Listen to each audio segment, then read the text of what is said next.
Jusqu'à minuit, on est là avec Florent Gautreau, avec Daniel Riolo. Vous savez que cette semaine, c'est la rentrée officielle de RMC et de l'After. Demain soir, bien sûr, le drôle de l'âme de 20h à 22h, la Ligue 1 de 22h à minuit. Et puis cette semaine, on va entamer sérieusement et inviter sérieusement les gens qui veulent prendre la place de Vincent Labrune à la tête de la Ligue. Vincent Labrune y compris, d'ailleurs, qui est le bienvenu, je le rappelle. Et donc, on aura l'occasion de... J'espère qu'il va venir quand même dans la première émission de foot en France. Il va quand même venir défendre son bilan. Ce serait bien. Je sais pas, comme il est persuadé qu'on en fait une affaire personnelle de son cas, absolument pas. Nous sommes totalement objectifs. Lui, en revanche, il fait un cas personnel de l'after, de nous tuer. Ça, il en fait une affaire personnelle depuis très très longtemps, avec tous les appuis possibles et imaginables. Mais nous, pas du tout. Nous, on est totalement objectifs et on dit que son bilan est catastrophique et que c'est le pire président de la LFP qu'il ait jamais eu. Mais ça, c'est totalement objectif.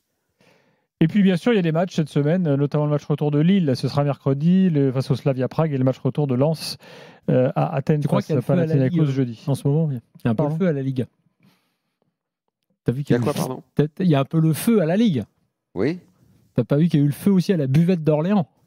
Tout à fait, j'ai vu les images. On y a vu certains ont vu un petit lien avec Vincent Labrune. J'ai vu les images, voilà. Effectivement. Le match a été interrompu, d'ailleurs. Juste pour précision, parce qu'on va parler de Lens. Lens est une des 4 équipes à 6 points après 2 journées. Il y a Paris, Lille, Monaco et Lens. Ce qui me permet donc d'enchaîner vers un des points de Lens, club dirigé par un président qui s'est enfin réveillé, qui s'est retourné. Il ne soutient plus Vincent Labrune, ça y est. Joseph Ougourlian en l'occurrence. Voilà. Demain soir, je donnerai les noms un peu des forces en présence, de qui soutient encore. Attention, Joseph Ougourlian, quand il est minoritaire quelque part, on l'a vu, quand il est parti en raid dans ses affaires contre le groupe Lagardère, il lâche pas le morceau et il arrive parfois à ses fins. Mais j'espère bien qu'il ne lâchera pas le morceau maintenant qu'il s'est réveillé, qu'il sera soutenu par d'autres et surtout qu'il parlera et que d'autres parleront aussi. J'attends de présidents qui sont des gens d'un certain niveau d'intelligence dans notre football, les River, Létang, Cloarec, que ces gens-là parlent et commencent à dire réellement ce qu'ils ont sur le cœur, parce qu'ils ne peuvent pas rester silencieux, exactement comme Claude Leroy, Jackie Bonnevet, qui font partie des grandes familles du football, Éric Roland, le médecin. Et les nouveaux patrons de l'UNECATF. Évidemment, il va falloir que ces gens-là parlent et soutiennent l'idée d'un débat démocratique. Il va quand même le falloir. On fera un gros bilan demain, mais demain, peut-être qu'on devra également parler de la Cour des comptes, qui va mettre son nez dans les affaires de la LFP. Je ne sais pas si ce sera annoncé demain, mais certainement cette semaine. Très bien, demain soir on aura plus le temps. Là il nous reste 25 minutes pour revenir sur les matchs quand même, parce que Lens, on va faire un petit point sportif tout de même. Je pensais qu'on allait faire Strasbourg pendant 20 minutes, non ? C'est pas ça qui est prévu ? On va faire un peu de Strasbourg, mais tu voulais parler de Lens, tu l'as mis dans tes 3 points. Gilbert Bocassa.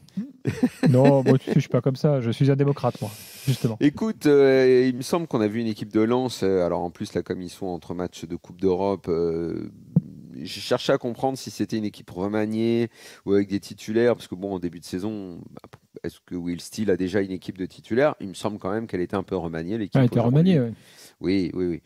Et j'ai trouvé que l'état d'esprit était toujours le même, que finalement le départ de Hez et le grand ménage que Ougourlian justement a fait à l'intersaison, ça avait revigoré le club.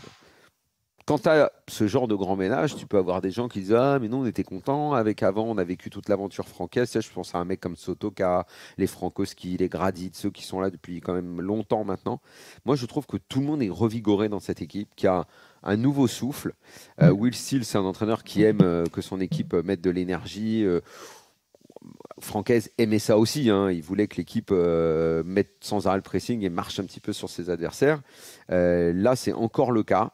Je trouve qu'il y a de la qualité, il y a de la détermination, il y a de l'envie. J'aime ce que cette équipe propose. Je crois que je l'ai dit hier soir, avant même son deuxième match, que j'estimais qu'il serait 5, 6, peut-être pas top 5, mais en tout cas outsider. Et ça m'a confirmé, parce que j'ai encore bien aimé leur match aujourd'hui contre Brest. On a oublié Brest ou qu'est-ce qu'on fait, parce que personne n'en a parlé. Eric Roy dit les joueurs sont pas au niveau. Flo, tu l'as pas cité, Gilbert. Flo l'a pas cité, je ne l'ai pas cité. On n'a pas cité le mot de Brest. C'est une équipe qui va nous représenter en Ligue des Champions, qui vient d'enchaîner une deuxième défaite. Et j'ai l'impression que tout le monde a oublié cette équipe. C'est vrai. C'est bizarre parce qu'il y a un truc qui s'est cassé apparemment à Brest. On va peut-être y revenir demain sur Brest. Mais tu sais, dans l'été, j'ai fait un avis en disant je suis inquiet parce qu'on ne voyait pas les recrues venir. Et ce qui leur a fait très mal, c'est le départ de Mounier. Parce que tu vois, il y a des départs qui étaient je rappelle prévus. que Et la Lesmelou est blessure, blessé toujours, bien sûr. Lesmelou et la Oui. blessure de Loco qui est intervenue avant les 8 championnats. La Donc, blessure de Loco, elle est importante parce qu'à ma vie, c'est pas un remplaçant. Hein. Ah bah non, à ma vie, c'est passé sur son côté comme c'était la ligne droite de Longchamp la semaine dernière. Ouais, c'est comme papa dans maman. Hein, et le premier match, c'était pareil. Hein, c'était c'est presque cagnotte, ça, Gilbert. Quoi? Papa dans maman. Oh, t'es obligé de relever, toi? Celui-là, mais alors... le cafeter. C'est limite, mais c'est pas non plus un gros mot. Bon, d'accord. Je tiens que c'est une expression populaire qui existe. Populaire, c'est vrai, limite de la grossièreté. À la limite seulement, mais c'est populaire. Donc Lens. Lens, ce qui est intéressant, effectivement, tu l'as dit, et on l'a vu sur Lille et Lens, comme ils jouent la Coupe d'Europe, ils font tourner, et tu as la même attitude. Tu vois, là, tu as la Bolascari qui était devant, puisque tu te demandais, bah oui, tu n'as quand même pas Saïd est resté sur le banc. Et l'autre, là, le petit jeune, là, j'ai bien aimé, là. Ah merde, le belge, là. Ah, comment tu dis son nom? Oui, voilà. Ah, bien. Ouais. Très beau petit joueur, ça. Oui, ils font tourner, même si là, il y avait la défense Gradit, Danso, Medina, donc Samba dans les buts, ok. Mais oui, Frankowski. La renaissance de Thomasson. Thomasson avec Diouf. Tu parlais de double pivot, Daniel. Mais ça tourne quand même. Oui, là, pareil, tu vois, c'est encore une autre équipe qui a ressorti ce vieux avec schéma d'avant. Thomasson, effectivement, dans le nouveau schéma. C'est là où je disais tout à l'heure que le style apporte. Bon, on connaît le manager, on connaît le meneur d'hommes, on sait qu'il aime faire jouer ses équipes. Il apporte des choses un peu différentes. Moi, cette renaissance, entre guillemets, de Thomasson, c'est génial, c'est top. Parce qu'on se demandait, tiens, pourquoi il n'avait plus voix au chapitre. Donc, il le remet dans un rôle un peu différent. Mais même, donc, que ce soit Lille ou Lens, c'est pour ça que j'ai associé. Ils nous ont fait plaisir en Coupe d'Europe. Tu as la rotation, tu utilises le banc, tu n'as pas peur de le faire, et c'était le cas pour Lille avec Ethan Mbappé par exemple, et ça joue et ça continue à jouer. Donc oui, effectivement, c'est intéressant. Après, sur la durée, c'est juste de voir si dans ces équipes-là, moi c'est un peu l'histoire du banc, enfin tu vois, de la qualité. Alors c'est vrai que là, Lens, mais attention, pas mal. Hein. T'as Danso qui doit quitter le club. Danso va quitter le club, c'est vrai. Derrière, ça peut être un problème. Faut regarder ça. Il y a Kuzanov qui est très bien, qui a déjà joué, qui est son remplaçant, ok. Mais toutes ces petites choses-là, dernière semaine de mercato. Pereira da Costa a été blessé.